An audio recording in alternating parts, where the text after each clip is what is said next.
नमस्कार दोस्तों, स्वागत है आपका एनएम रिकॉर्ड्स में। आज दुनिया की सबसे बड़ी खबर पर बात करेंगे, जहां अमेरिका ने अचानक एक ऐसा फैसला लिया जिससे पूरी दुनिया को चौंका दिया है। डोनाल्ड ट्रंप ने हॉर्मुज स्ट्रेट में चल रहे अमेरिकी ऑपरेशन रोक दिया है और सबसे बड़ी बात, ट्रंप ने कहा है कि फैसला पाकिस्तान के अनुरोध पर लिया गया। अब सवाल यह उठ रहे हैं कि अमेरिका ईरान के सामने पीछे हट रहा है। क्या ईरान ने अमेरिका पर दबाव बना दिया है? और आखिर पाकिस्तान इस पूरे मामले में इतना अहम कैसे बन गया? आज इस वीडियो में हम पूरे मामले की डीप एनालिसिस करेंगे। सबसे पहले समझते हैं कि हॉर्मुज स्ट्रेट आखिर इतना महत्वपूर्ण क्यों है। ये दुनिया की सबसे बड़ी अहम समुद्री रास्ता माना जाता है। खाड़ी देशों का ज्यादातर तेल इसी रास्ते से दुनिया तक पहुंचता है। दुनिया का लगभग 20% तेल सप्लाई इस स्ट्रेट से गुजरती है।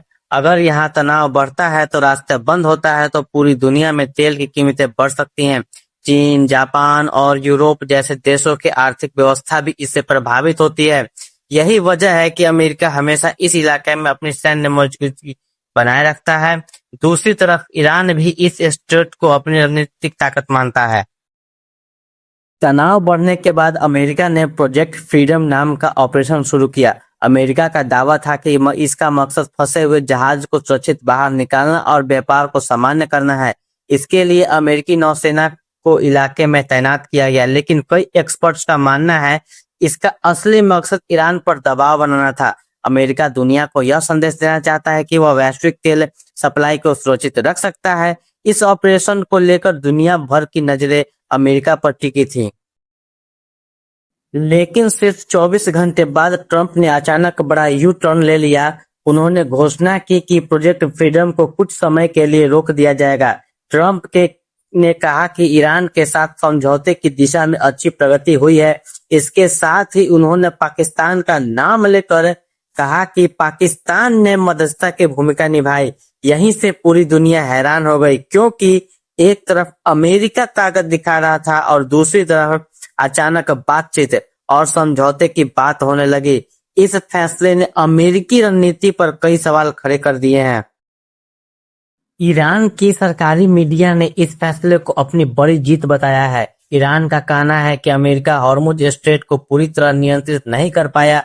ईरानी मीडिया लगातार यह दिखाने की कोशिश कर रहा है कि अमेरिका दबाव में आकर पीछे हट गया। इससे ईरान की घरेलू राजनीति में भी सरकार को फायदा मिल सकता है। मध्य पूर्व के कई देशों में भी यह संदेश गया है कि ईरान अमेरिका के सामने झुका नहीं है। यानी अमेरिका का कदम ईरान के लिए राजनीतिक जीत बनता दिख रहा है। दिलचस्प बात यह है कि अमेरिकी प्रशासन के भीतर भी अलग अलग बयान सामने आ रहे हैं। विदेश मंत्री मार्को रूबियो कह रहे हैं कि अमेरिका शांति चाहता है। वहीं रक्षा मंत्री पीट हेगसेथ कह रहे हैं कि युद्ध विराम पूरी तरह खत्म नहीं हुआ है। दूसरी तरफ अमेरिकी सेना के अधिकारियों ने दावा किया है ईरान की तरफ से कई छोटे हमले हुए हैं। इससे साफ दिखता है कि अमेरिका फिलहाल बहुत सावधानी से आगे बढ़ रहा है और शायद खुद अमेरिका के अंदर भी इस मुद्दे पर पूरी एक राय नहीं बन पा रही है। अब बात करते हैं पाकिस्तान की, जिसका नाम अचानक इस पूरे मामले में सामने आया। ट्रंप का सार्वजनिक रूप से पाकिस्तान का जिक्र करना बहुत बड़ी बात मानी जा रही है। पाकिस्तान के अमेरिका, चीन और कई मुस्लिम देशों से अच्छे संबंध हैं। ऐसे में पाकिस्तान ने अमेरिका और ईरान के बीच बातचीत का रास्ता बनाने की कोशिश की। इससे पाकिस्तान को खुद एक बड़े क्षेत्रीय खिलाड़ी के रूप में पेश करना चाहता है। कई एक्सपर्ट्स मानते हैं कि यह पाकिस्तान की कूटनीतिक जीत भी हो सकती है। अब सवाल ये उठता है कि क्या अमेरिका सच में युद्ध से डर गया है? विश्लेषकों का मानना है कि अगर यह संघर्ष बढ़ता है तो तेल की कीमतें बहुत ज्यादा बढ़ सकती हैं। दुनिया भर के बाजारों में भारी गिरावट आ सकती थी। अमेरिका पहले से आर्थिक दबाव झेल रहा है। ऐसे में नया युद्ध बहुत महंगा साबित हो सकता है। इसके अलावा अमेरिकी जनता भी लंबे युद्ध के खिलाफ नजर आती है। यानी अमेरिका फिलहाल सैन्य कार्रवाई से ज्यादा बातचीत और दबाव की नीति अपनाना चाहता है। अब इस पूरे मामले में चीन और जापान की भूमिका भी अहम होती जा रही है। ट्रंप ने कहा है कि वह जापान के साथ हॉर्मुज स्ट्रेट को फिर से खोलने पर चर्चा कर रहे हैं। साथ ही चीन यात्रा के दौरान शी जिनपिंग से भी बातचीत हो सकती है। चीन दुनिया का सबसे बड़ा तेल आयातक है, इसलिए उसकी चिंता भी बढ़ गई है। अगर चीन और जापान सक्रिय होते हैं तो यह मामला और बड़ा अंतर्राष्ट्रीय मुद्दा बन।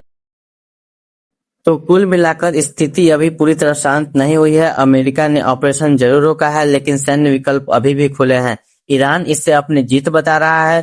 पाकिस्तान खुद को एक बड़े मध्यस्थ के रूप में पेश कर रहा है और पूरी दुनिया की नजर अब मध्य पूर्व पर टिकी हुई है। अब देखना होगा कि आने वाले दिनों में यह तनाव कम होता है या फिर कोई नया बड़ा संघर्ष शुरू होता है। अगर आपको यह डीप एनालिसिस पसंद आया हो तो वीडियो को लाइक करें, शेयर करें और चैनल को सब्सक्राइब करें।